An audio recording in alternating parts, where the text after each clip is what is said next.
Dia Dave a gasar agus a chalini. Tá funsi Fuinneamh in Athnuaite haar timpeall orin, agus bíon ról mór ag an amsir a grúthú. Gotcha lom heag na Weatherbies. Tá siad a ginsin dúin foin Fuinneamh in Athnuaite. Grian chuacht. Cruthítear grian chuacht ó halas na gréine, agus héag leat a úsáid mar anse teasa agus mar anse Fuinneamh. Nuair a halsíonn gabhain grian fanal gréine, sútear isteach Fuinneamh ó halas na gréine agus cruthíonn seo lochtainna letratha. Héag leat an Fuinneamh seo a úsáid le letrathas a dhéanú, nó héag leat an Fuinneamh a stóráil a gceannraí le húsáid níos moille. Cuacht gaotha. Deanann cuacht gaotha letrathas nuair a héideann garage gaí agus tiontaíonn sé na lana thurbín gaotha. Héag leat an letrachas a úsáid inar daoithe, inar scálanna agus inar ngrólachtaí. Ibrion turbín gaotha a bhallairt ón dóid a nibrion fan. In áit letrachas a úsáid le gaí a dhéanú, úsáideann an turbín gaí le letrachas a dhéanú.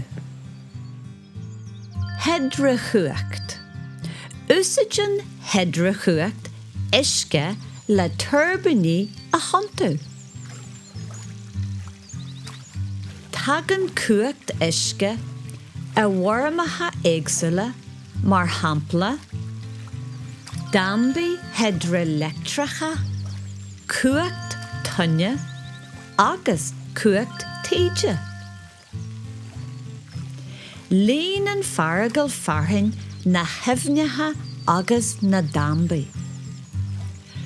Tiontaíonn an tuisce atá ag glúiseacht san óin na turbín atá taobhaisteí den dhéanadóir agus cruthíonn sé letrathas. Bíonn cuacht isce níos intúrtha na cinealatha eile Fuinneamh in Athnuaite. Ceannas nach mbíonn sé ag brath go hiomlán an amsir.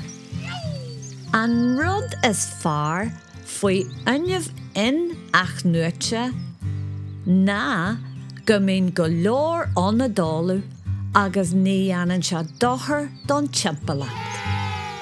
Cén Weatherbie a thontaíonn lana turbín gaotha.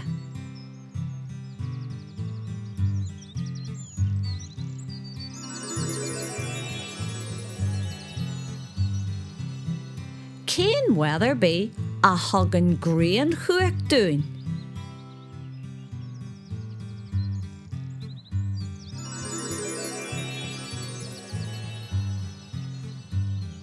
Cén Weatherbie a líonann na dambaí le huisce don hedra chuacht.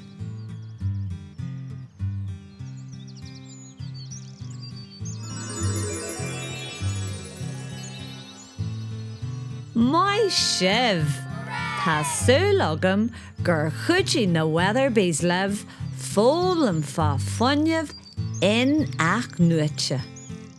Janigí cinse go bhfuil sibh a gcarc ar na Weatherbies a rís fa tháinig níos smó ábhar Spraoi. Slán go fóill!